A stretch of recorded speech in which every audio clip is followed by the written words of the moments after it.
This is Make It Plain. Make It Plain. M.I.P. With Masamela Matfumo. Mark Thompson. Make It Plain. Get woke.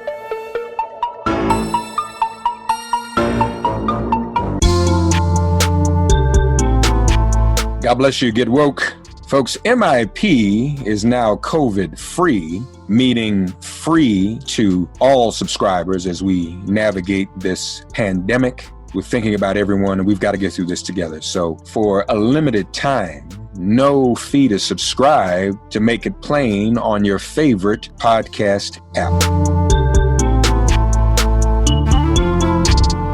Ladies and gentlemen, I thought we'd begin this morning with the breaking news, really, of yesterday, and that is that Steve Bannon has been indicted and arrested, taken into custody, and who better to talk to, whom we've not had a chance to talk to in some time, so this is great. Former Assistant U.S. Attorney Glenn Kirschner joins us now. Glenn, how are you, buddy? I pray you and your loved ones are healthy and safe in this pandemic. Yeah, Rev, I haven't seen you in a minute. It's great to see you again, and I hope your family as well also. Yeah, we're all hanging in here, man. Thankfully, we're all well. So, Glenn, what happened? And wait a minute, is it true that the Postal Service arrested him? If that's not some poetic justice, I don't know what is. Yeah, so, you know, it's funny. One of the unsung heroes of criminal investigations in the work that I did for 30 years was the USPIS, the United States Postal Inspection Service. You know, I worked with all of the federal agencies and a lot of the local agencies too. So in 10 seconds, I can probably run through FBI, DEA, ATF, Park Police, Capitol Police, Secret Service, Federal Protective Service, Metro Police, Amtrak Police, Postal Police, Smithsonian Police. So the the Inspection Service, they are a crack outfit of investigators. And anytime we have, you know, it doesn't have to be a crime that centers around the postal system or using the mails to facilitate a fraudulent scheme. They are involved in so many aspects of our other investigations. And I am so glad that they are getting their props as part of this takedown, FBI, U.S. Postal Inspection Service in the Southern District of New York, of Steve Bannon and 3 of his criminal co-conspirators in, you know, what is not casual crime. This is a concerted effort. This is corruption at its worst. They were bilking millions and millions and millions of dollars from people who were donating it to the Build the Wall Fund. I mean, who have we heard talking about wanting to build a wall, right? Right. And so then they were running this money through, Bannon was running it through another sham nonprofit that he set up. And he had bogus contracts. He had bogus vendors. I mean, this was a concerted effort to bilk people out of millions of dollars. And so, again, now you've got Barr and his machinations. Is the SDNY going to actually be able to see this prosecution through? Yeah. If they weren't able to, they would not have indicted and arrested these 4 men. And it's interesting, Rev, because they arrested these men in 4 different locations, 3 different states. This was not a negotiated turn-in or surrender, as we often see with white-collar criminals. This was something where they wanted to surprise these people, maybe because they thought they would flee, maybe because they thought they would destroy evidence. But, you know, the one of the big-ticket questions is, did Bill Barr approve this, or was Bill Barr walled out of this because of a potential conflict? I don't know the answer to that right now. I tend to think Bill Barr knew about this and may have even approved it because he is over the top of the Southern District of New York U.S. Attorney's Office. All 94 U.S. Attorney's offices. I worked for the D.C. U.S. Attorney's Office for nearly a quarter of a century. They are all part of the Department of Justice. So Bill Barr is in charge of all this. So I suspect he knew this was coming. He may have even approved it, which here's, if we pull back to 30,000 feet, I think a lot of us have felt like the rule of law was dead. But now I think we're seeing it was just in the coma. And the rule of law just opened its eyes today, and it's starting to look around. And I hope the rule of law begins clearing its throat and going after the other criminals in Donald Trump's orbit. But, this was a good start. So is this the same, Glenn, as what is known as mail fraud? So there are two charges that were indicted. One is conspiracy to money launder, right? They were laundering money through these bogus nonprofits and putting it in their own pockets. And I love that there are public statements we are now seeing from Steve Bannon saying this is an all volunteer effort. We're not taking a penny. No, you're not taking a penny. You're taking millions and millions of dollars from these people is what you're taking. And then the second charge is conspiracy to commit wire fraud, basically using the mails for a fraudulent scheme. Each one of these counts has a maximum punishment of 20 years in prison by statute. However, we all know that the federal sentencing guidelines come in much lower than that federal statutory maximum punishment. So Bannon could be looking at a number of years. And here is one of the big questions that we have to ask ourselves. What's Bannon going to do? Is Bannon going to flip on the president, or is Bannon going to play the Roger Stone game and hold out for a pardon? But you know what? Let Bannon do what Bannon's going to do. Bannon knows where Trump's bodies are buried, figuratively speaking. I hope Bannon cooperates fully and truthfully and tells law enforcement and tells the Department of Justice all about Donald Trump's crimes. But you know what? There are three other defendants here. And those three other defendants, they're not marquee defendants. We don't recognize their names. Let me add a footnote that one of the defendants' his name is Timothy Shea. That also happens to be the former dirty U.S. attorney from the District of Columbia who did Roger Stone a favor in his case and who tried to kill Mike Flynn's case. But it's a different Timothy Shea. It is not that Timothy Shea. So, but those three lesser players, Rev, the prosecutors are going to be pushing them to cooperate against Bannon so they can lock him in a solid case and then try to flip Bannon. But, he's got that pardon to play. So, there's a lot to come in this one. So before we go, I'd be remiss if I didn't get your thoughts on the New York AG, Tish James, and what she may have in store, but just the general feeling that one of Trump's fears is that if he's taken out of office, he'll be open to more than one indictment. Is that accurate? You think that's a possibility? Yeah, I think the reason he is willing to pull out all the stops and cheat to get reelected by any means necessary, it's because it's the only chance he has at staying out of prison, both in state criminal prosecutions and in federal prosecutions. And what we just learned yesterday as well is that, remember how the Supreme Court handed down that decision saying President ain't king, go back to the New York courts, and District Attorney Cy Vance, he probably gets a hold of your tax records and your financial information. Well, just yesterday, the judge in New York ruled that, those complaints that Donald Trump and his lawyers just made after the Supreme Court sent the case back to New York, they're not going to work either. So the judge basically said, Deutsche Bank or Mazars, I forget which one it was, give over Donald Trump's tax information to Cy Vance in New York. So that one's on too. Yeah.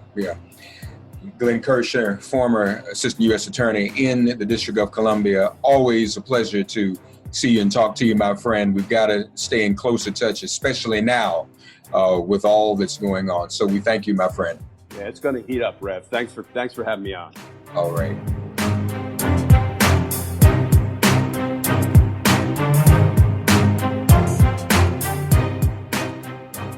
Those of you who watch the DNC convention on Tuesday night saw something we've never seen before. A whole group of people delivering a keynote address practically simultaneously. It was very well done, very well produced.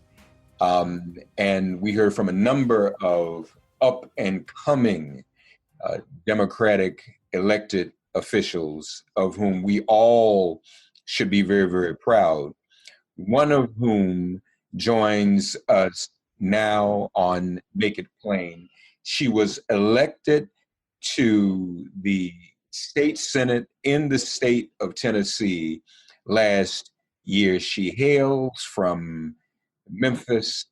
Senator Raumesh Akbari joins us now. First of all, Senator, am I pronouncing your name correctly? It's actually Akbari, like Blackberry, but you really? killed the first name. Yeah. Akbari. Okay, very good. How I really, I think congratulations. We're all I'm sorry. I said I think my whole family's pronouncing it wrong, though. I've been told it's Akbari, but we say Akbari. Where is that name from? It is Persian, so my dad is from Iran. Is that right? Okay. Yeah, he met my mom in 1977 at a disco in Memphis, and the rest is history. So your mom's a Memphian. Yes, born and raised. So full disclosure, my paternal roots and some of my maternal roots are in Memphis. I grew up in Nashville. Oh wow! All right. When I was in, I guess middle school, beginning of high school in Nashville, I was a page for the Tennessee House of Representatives. Very cool. I worked very closely with the late Harper Brewer and your predecessor, Lois DeBerry. Wow. Wow. That was many years ago. I know I look like I'm Gen Z, but that my family home in Memphis, my father's family home is still on Mississippi Boulevard. Wow. 10 siblings all went to either Booker T. Washington or St. Anthony's. Oh, wow.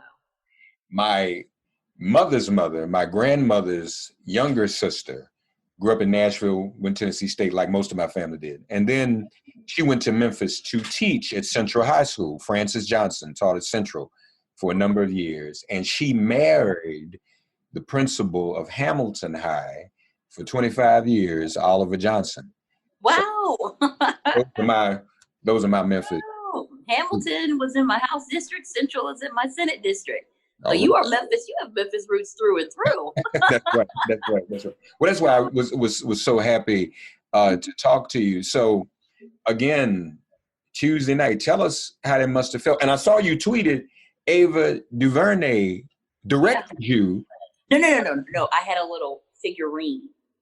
She directed. I was. It was more like a joke. Like I had to have my little figurine there. My Ava figurine. Yeah. So she didn't direct me in real life. I know, but see, let me just help you out. Even when I say something like, you don't have to correct it, because everybody would have thought she really did. You know what I'm saying? I saw the picture. You're right. I was just going to leave it out there. You know what I'm saying? Right over my head. So how did that even come about? How did that come to fruition for you all to do that? Well, I got a phone call from the Biden campaign, and I was pretty shocked because I spoke in 2016, but I knew that it was going to be virtual. There weren't going to be as many speakers. So then I hear we're going to be a part of a collaboration. And to be honest, the phone cut out a little bit, so I really didn't hear any other details. And I was like, okay, cool. I'll look for the email. And then I found out that it was going to be a collaboration, and it was going to be a keynote of sorts. So it was really neat. It was very different from actually being on a stage, but we're in this virtual environment, and it's something that we adapted to easily. So it was a cool experience. Oh, no, it was, and it was great to see. How are you feeling about the campaign, the ticket, and particularly having a Black woman on the ticket?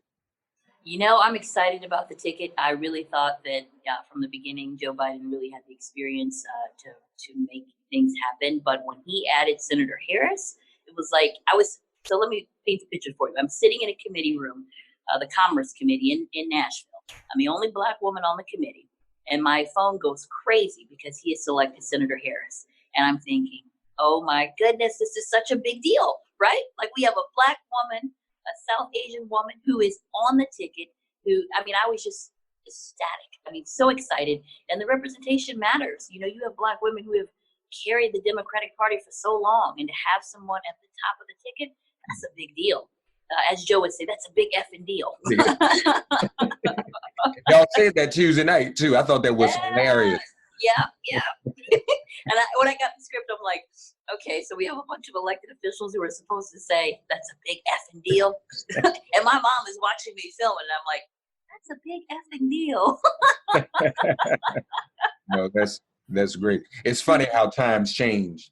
I remember when Joe Biden first said that, and it was a big deal. And Barack Obama even seemed a little embarrassed. You don't want to do it. But now to hear everybody say it just out loud like that, leaning into it. That's great. And it must also, mean something to you. I mean, we're first meeting, and I'm hearing about your lineage, the diversity within your own lineage. African American, I presume, and Persian. I mean, you were sort of a Kamala Harris for Tennessee before there was a Kamala Harris for the nation. Yeah, definitely bring a diverse flavor to the Tennessee General Assembly. I think people didn't know what to make of me when I first got elected. It was kind of hilarious. They really wanted to figure out, have we elected the first Muslim? And I said, no, you haven't. But if you had, it would be a good thing. So miss me with all that nonsense. Right. Yeah, they didn't know what to make of me. They butchered my first and last name. They sent out a little email to all the Republicans. It's kind of hilarious, saying it's Akbari, like the hackberry tree. So forever, a ton of them called me Hackberry. And so I told them, I said, no, it's Akbari like Blackberry. I said, but if you call me Blackberry, I'm going to call you a racist. So. Right. So you can obviously then relate to some of the things Kamala Harris is facing right now, can't you? And let me ask you about this too, because I'm gonna tell you now, some of our own trip. I've been talking to some of my brethren, some black men. So y'all are tripping. We need to get this together. Have you had that experience in your life, even with fellow black folk yourself? Where are you from? Who are you? Are you really one of us? Have you had to navigate that too? Well, I didn't realize, because when you grow up and you identify and you feel like you're a Black American, and then you get around people who don't really know you. So when I went to college, it was interesting because I remember I was the president of the Association of Black Students, and the vice president, she was mixed Black and white. And apparently we were talking about like Black issues on campus and all that. And this guy walked up to us in the store, and he was super offended. And I'm like, listen, we're all Black here, okay? So this is ridiculous. And I remember being at a comedy show with my sister. I have a twin sister. Mm-hmm. And so the guy was like, can all the Puerto Ricans give a shout out? And he's looking at us like, raise your hand. All the Hawaiians. And we're like, he kept going on. And finally he said, well, what are you? And my sister said, we're Black and Persian. He said, it's all good. Just a little bit of sand in the motherland. So I had to deal with that, roll it off with humor. But I think that it's interesting when you have multiple identities. And I think we all really do. But more so, I think it's also being a woman. That's one of those things where people are like, hey, wait a minute, you need to wait your turn, or you shouldn't do this. Like when I decided to run for Senate, I had a lot of my male colleagues who thought, maybe you should have talked to me first before you made this decision. And I'm thinking, I talked to people, I talked to my family, I talked to my tribe of women who support me. And it's ridiculous. I think you have like that double edge. One, people who just don't think you're Black enough, which is crazy. And then also people who think, hey, you're a woman, you need to wait your turn. Or even for me, when I first got there, I was younger, I was 29.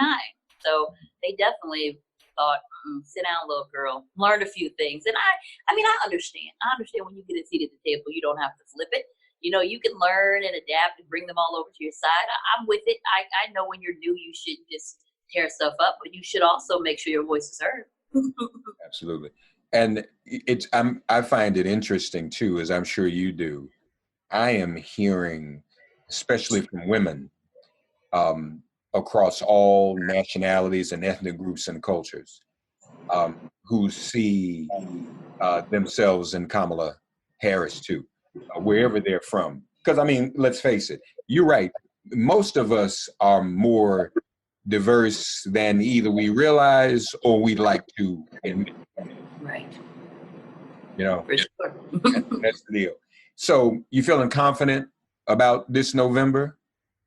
I am. I think that people are ready for a change. I think that when you look at the amount of fundraising that occurred after Senator Harris was added to the ticket, I mean, you know what they say, men lie, women lie, but numbers don't lie. So that was pretty impressive. And I think that beyond the initial announcement bump, there will be longevity there. I mean, she's going to mop the floor with Mike Pence. We already know that. She's not afraid to ask the tough questions, and she's been able to balance that stigma of coming across as an angry Black woman, which is so unfortunate and aggravating even still. And I think that it just resonates. I mean, we're facing three tremendous issues in our country and Stacey Abrams highlighted this last night, from the global pandemic that was so poorly handled by the Trump administration, rolling into an economic crisis, and certainly the issues of racial injustice that have been raised where people are in the streets crying out, this is not right. Our country should be different. And then you have Donald Trump tear gassing them so that he can take a photo with a Bible that he had upside down. I mean, folks are ready for a change. I think that we have states that are in play now, like Georgia and Texas. And the cool thing about it, because I'm in the state house, so I understand, they have the potential to flip those state houses, those legislatures. And that's how redistricting occurs. So that, I mean, they are in charge of redistricting. So I'm excited about all the possibilities at the top of the ticket and down ballot. Yeah, absolutely. Now, what about our sister, oh my God, who just won the Democratic primary for U.S. Senate in Tennessee? Do we have a shot with that, Senator? Tennessee is very red. It's really difficult. It is a presidential year, so anything can happen. I mean, Marquida Bradshaw made history, first Black woman to be the nominee for a major party in the statewide race. She's very active in the community. The environmental justice is a big push for her. And I think people are starting to wrap their minds around it. Initially, they were supporting another candidate. He had a lot of party and, for the support of the institution, per se. And he had about $2 million, which is nothing in a statewide race. But she had like 12,000 and she won. And I think it also highlighted Memphis has the highest concentration of Democratic voters. And if you ignore Memphis, it is to your own peril because you will not win the state. Yeah. So, yeah. You're absolutely right. And so what are, I know Tennessee's very red, but what are some of the main issues that Tennesseans are most concerned about this election season? Honestly, they're concerned about health care, and it's been that way for the past couple of years. Our Republican legislature refuses to expand Medicaid. We're one of the few states. See, now you have like 12 states left. It was different when President Obama was in office and they could say, we don't want Obamacare. Southern states aren't doing this, but they are. And now with this pandemic, you have people who have to drive an hour, 45 minutes to a hospital. I mean, that is absurd. So that's a big issue. Surprisingly, medicinal marijuana polls very well. Vanderbilt has done several studies. So I'm hoping that we'll be able to push across that line because we don't have a state income tax. So being able to regulate and sell this product could really help us. Also criminal justice reform, and that's a bipartisan issue, shockingly. I mean, on one hand, last week, the legislature decided to criminalize protesting, which was ridiculous and just absurd and just wrong. And then also on the other hand, though, they're saying we want to completely reorganize our criminal laws and reduce sentencing for some of our lower offenses. So those are the three big issues we're dealing with. And of course, the economy. I mean, our minimum wage lines with the federal government, $7.25 an hour. That's not enough to raise a family. That is what we call the working poor, what Dr. King fought so bravely for. People who work a full job and they still qualify for benefits. I mean, that's not a place that we want to be. So those are the issues. Hopefully we can pick up some seats and see what happens. Speaking of protests, I'm certain you've encountered some of my friends, Justin Jones. Yes. At Ida B. Wells Plaza. Mm-hmm, yep. They've been holding it down. I'm sure that's why some of the Republicans wanted to criminalize protests, I take it. Oh, Justin is their public enemy number one. But Justin has been out there every single day. I think they're over 60 days now. And they did. They had some canopies set up. And they were on part of the Ida B. Wells Plaza now. 3 canopies. It was not these massive amounts of people. It wasn't any sort of violence going on, peacefully protesting. And they made camping out on state property a felony. So if they left those tents up after 10 o'clock, they could be, depending on the discretion of the DA, convicted of a felony, losing their right to vote, to get student loans, to even possess a weapon, which is so important in this state. So it was crazy. I mean, I could not be quiet on that one. I just had to, so it was a rough week. But yeah, they were trying to fight back against Justin, and he's doing a great job raising the alarm and not letting them get away with anything. Yeah. Senator Akbari, make the case for Biden-Harris in November. But you know what? What would you say? How would you make the case to a voter in Tennessee who's kind of on the fence? I mean, we want to flip a few people. I know Tennessee probably will now go blue, but who knows? I mean, folk might just, I'm hoping folk, even white voters, will wake up and realize the dude is killing us. And when people don't get their medicine in the mail, Senator Akbari, I don't know. Folk might just go, okay, I'm done. But what would you say to those voters in Tennessee that might still be on the fence? I'd say look around, especially those. Agriculture is a big deal in our state, and those tariffs deeply hurt farmers. They've had to completely reallocate and reorganize how their family business structures. Look around. You don't have a hospital in your community. You don't have the ability to make money selling the product that your family has grown for generations. Nothing has changed. Our roads aren't better. We don't have a comprehensive transportation plan. We don't have health care. The economy has not gotten better for folks on Main Street. And on the other token, Donald Trump is embarrassing the hell out of us. I mean, beyond whatever you believe in politics, this is not an issue of Republican versus Democrat. This is an issue for someone who has the moral compass to do what's right for our country. And he has proven time and time again he doesn't have it. Yeah. So I tell him that. Wake up. I'd say it in a much more diplomatic way, but definitely I'd let him know. We are so proud of you and proud of the fact that you're a Memphian. It's so good to talk to you. Give Memphis my love. I will. And continue fighting the good fight, as I know you will, okay? Thank you. Good to talk to you. All right, good to talk to you too.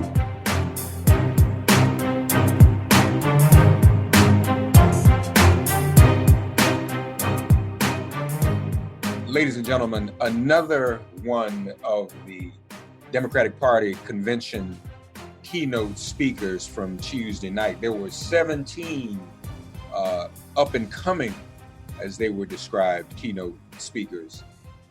And we have another one that we're going to chat with today on Make It Plain. We're happy to have with us from the state of Pennsylvania, State Representative Malcolm Kenyatta. Representative Malcolm, greetings, brother. Welcome to Make It Plain. How are you? Thank you so much, Mark. Excited to be here. And thank you for all you do and continuing to just, always using your platform to lift up Black voices, young voices. Well, thank you, brother. Well, congratulations on Tuesday night at the convention. Tell us how that came about. Yeah, thank you again. And I think it really does speak to, and the Vice President has talked about, being a transitional figure and lifting up young voices. And I think that, that's reflective, obviously, in his pick of Senator Harris, who yesterday made history herself. She accepted the vice presidential nomination. And also with that group, right, included of 17 folks from across the country and from across the party. And, and I got the call from the campaign and said, the VP had put together a list of folks he wanted to see. You take a little step back and you feel a great sense of honor to be among, a long list of folks who've given that keynote, from Barbara Jordan to obviously President Obama, Julian Castro, and others. Well, and when you think about that, sometimes this is a stepping stone or a rung on the ladder to higher and greater heights when it comes to politics. Did that cross your mind as well? Do you think you might run for president like President Obama? I'm running for re-election right now to the State House. So, you got to be focused on what's in front of you. And I will say this. My hope is that people start paying more attention to what's happening at the state and local level. Because I say to people, if you care about criminal justice reform, for example, then you ought to be really and intently focused on what your governor's talking about, on who your attorney general is, on what your state legislators, what their priorities are. And so my hope is that, the sort of national attention that's come from this can be redirected to where I think it's most valuable. And that's on what's happening at the state and local level. Every problem is not going to be solved in the Oval Office. Many problems are being created and solved in state capitals all across the country. My brother, music to my ears. I say this to the younger generation all the time. For example, we aren't going to tweet away criminal justice problems and law enforcement issues. That is at the level. And Yep. you're not engaged at the police are governed locally. Yep. For that matter, Brother Malcolm, boards of elections are local. Absolutely. So, police, criminal justice, voting rights, you've got to get into what's happening and have a local movement on the ground, which unfortunately to some people is not sexy, is not as celebrity. I want to be a national leader, but Dr. King didn't start out as a national leader. He started out in one little town called Montgomery. So that's a point we're taking. You mentioned criminal justice. Yep. Is that one of your priority issues in Pennsylvania? Absolutely. We've made some progress. On the clean slate legislation, for example, my colleague Representative Jordan Harris helped champion and push through that actually expunges folks' records after a certain period of time without them having to do anything, which has become a national model. But just more recently, I think to the protests and the movement around Black lives and how we reform our police, very much in the spirit of John Lewis and Fannie Lou Hamer, and my grandfather, Muhammad Kenyatta, and many other nonviolent, civil rights leaders. We actually took over the speaker's rostrum in Harrisburg and staged a sit-in to demand that we get some movement on some of these police reform bills. And we actually had 4 bills that they amended into 2 bills, that made some progress. And so these are the types of issues, because I know particularly in this national campaign, we talk a lot about the 94, crime bill. And that was, not the perfect piece of legislation. But what most people, I think, fail to recognize sometimes is most crimes are state crimes. Most people who are in jail are in state and county prisons. And so it is going to be, again, in these state capitals where we have a real opportunity to talk about the liberation that we need to see in our communities, to talk about restructuring our criminal justice system from the paradigm right now, where you really get the justice you can afford, not the justice you deserve. Indeed, indeed.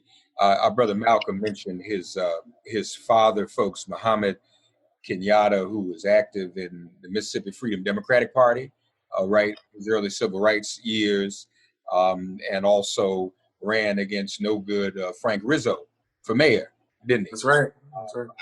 An activist, and we remember him fondly. But Malcolm, I'm glad you went there, because we got to talk, brother, for real talk.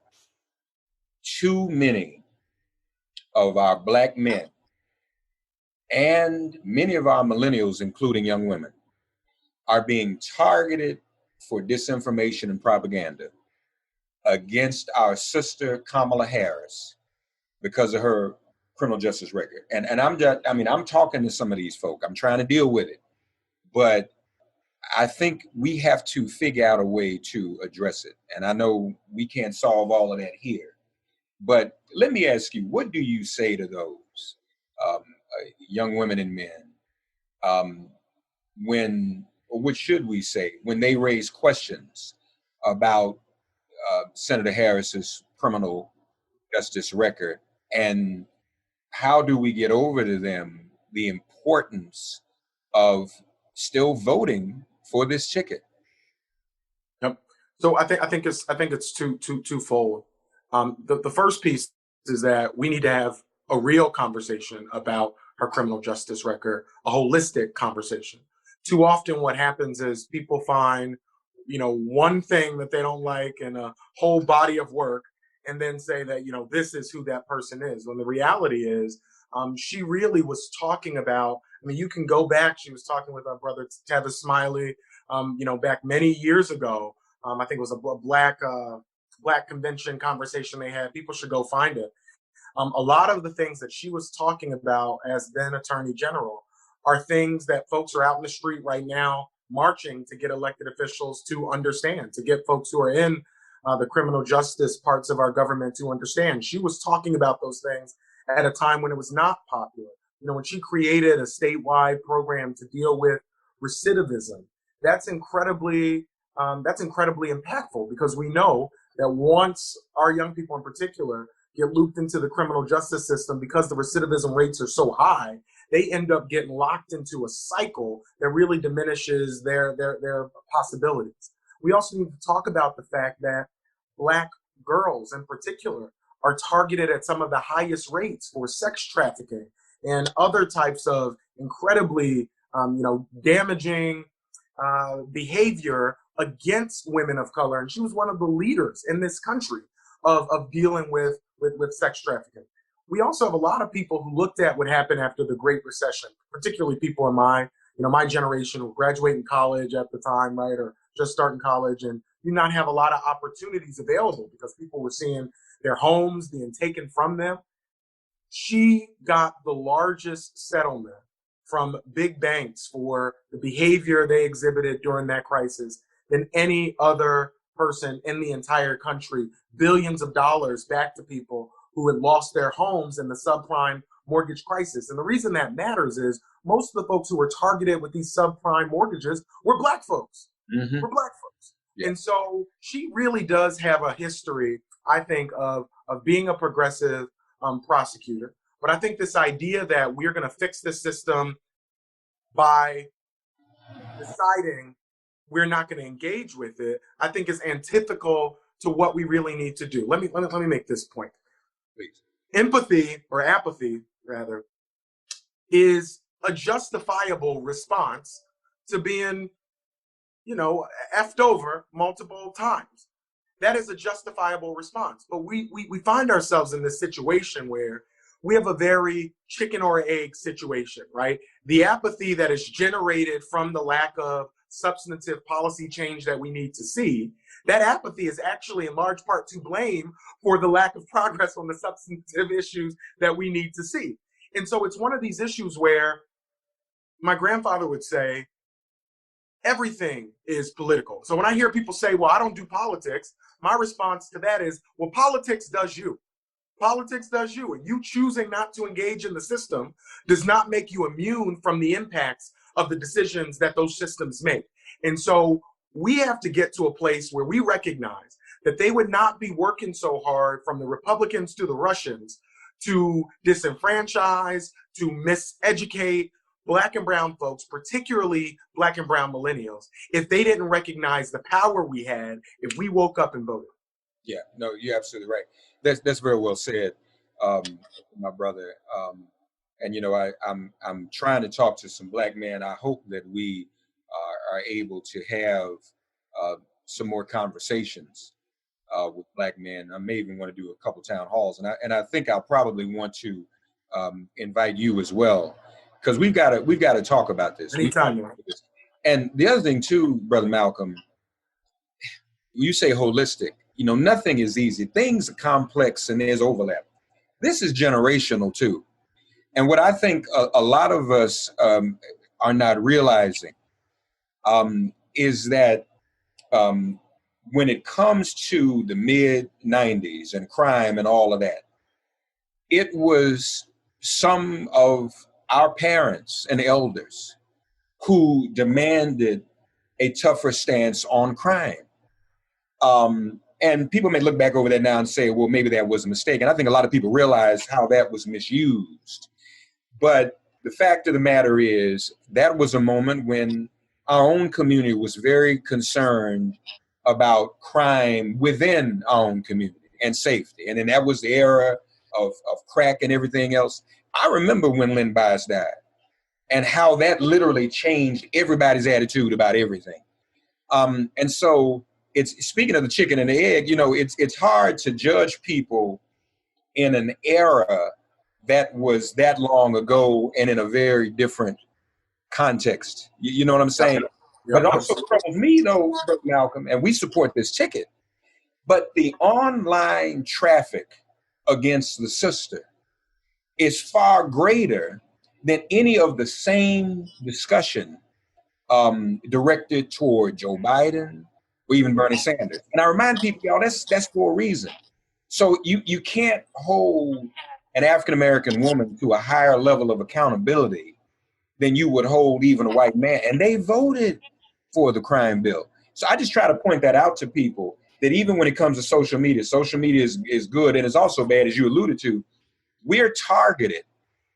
Not only is it a forum for us to freely express ourselves, these are also forums where folks are free to expressly target us and move us in a direction that's really not balanced. So I appreciate your answer to that, and I hope we can continue to have dialogue about that. Pennsylvania, blue for sure, you think, this November in terms of the presidential race? You know, I hope so, and I think so, and for this reason. And I said something similar to Joy Reid yesterday. Donald Trump has led one of the most dysfunctional, divisive administrations we've ever seen. I mean, put aside, you know, your politics for a second, right? Even if you're not a progressive Democrat like me, even if you are a Republican, I think people are looking objectively and saying, this guy doesn't know what the hell he's doing. He does not know what he's doing.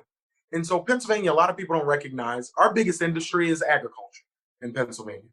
Our dairy farmers have been decimated because of these trade wars. And we need to understand that these create our ag industry.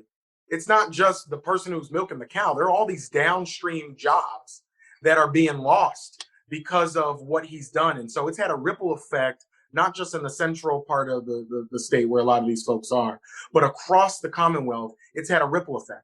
Pennsylvania is ground zero for this unemployment crisis that we're seeing as a result of the COVID pandemic. And so, you know, I've been saying that Donald Trump is dangerously dumb. He is dangerously dumb. Not only does he not know anything, he has completely removed anybody around him who has half a brain because of his own ineptitude and his ability to confront facts. And so Donald Trump said, and I believe he said it here in Philadelphia, almost 4 years ago, if not 4 years ago, what do you have to lose? I think he said, what the hell do you have to lose? And now we recognize that what we have to lose is potentially 41% of our Black businesses that some studies say will never reopen because of this pandemic.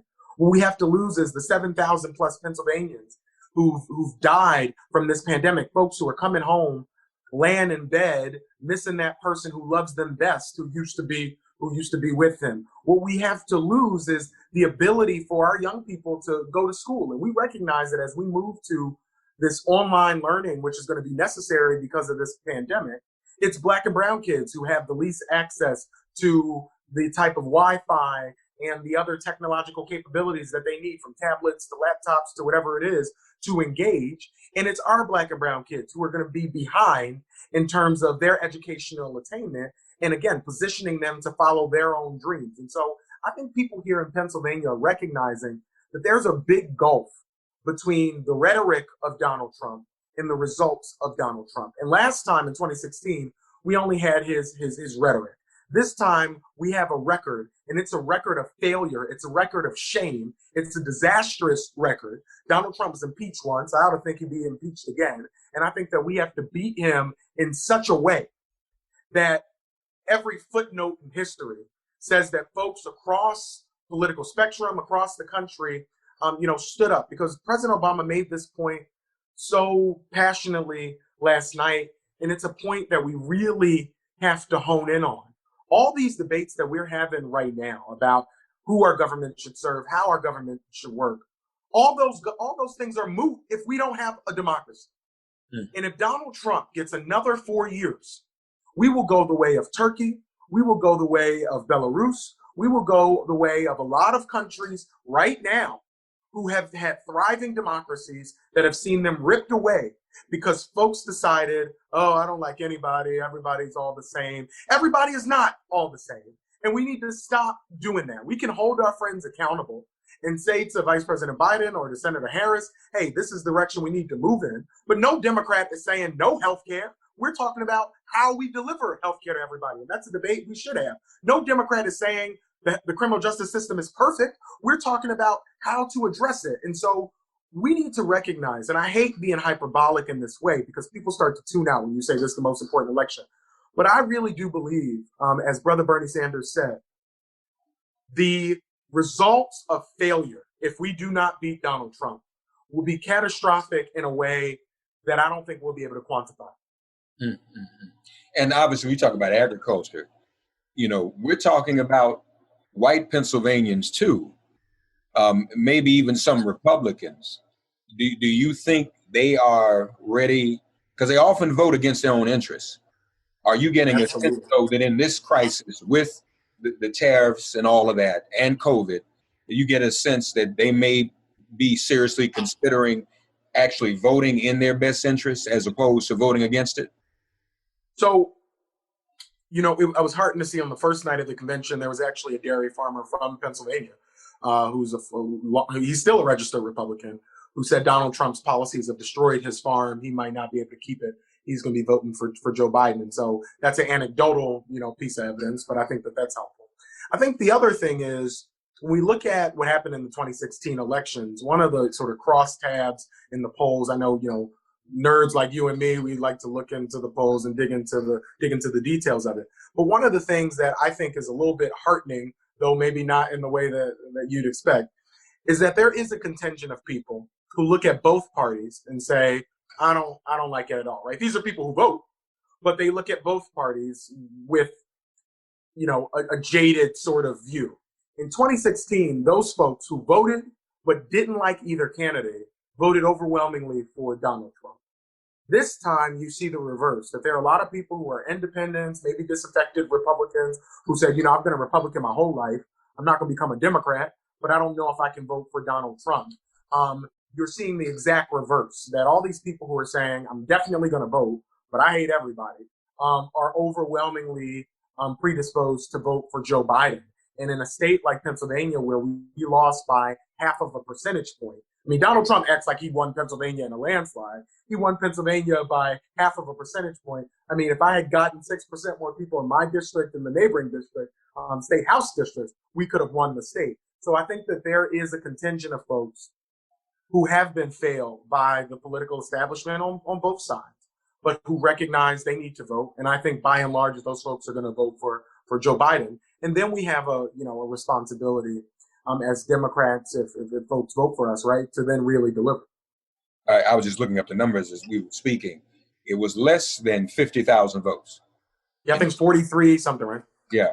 It was so, about 43,000 and some change. Wow. So this is very important.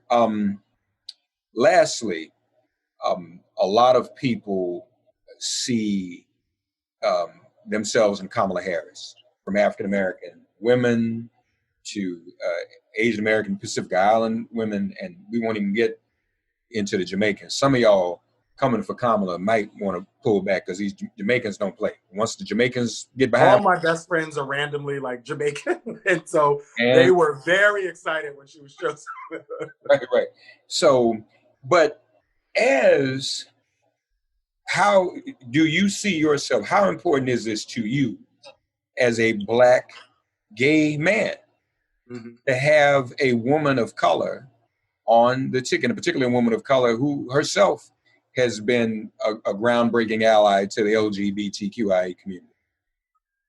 You know what? I think that sometimes when we talk about representation, we talk about it as this nice to have, right? Like not necessary, but if we have it, that's fine.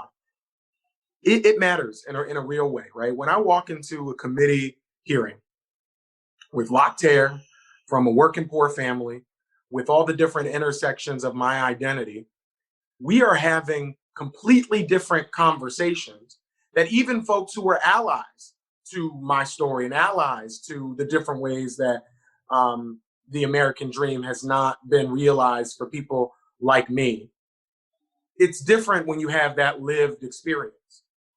It shifts the way conversations are had. It shifts the way decisions are made. And there's great research on this by McKinsey and others. And so having a Black woman And having not just any black woman, but a black woman that is this qualified. People, forget California is not just the biggest state in the country. It's the 5th largest economy in the world. The California AG's office is the 2nd largest Department of Justice in the world, bigger than Interpol. Okay, and so this is a huge undertaking in terms of the types of bureaucracies that she has understood how to run.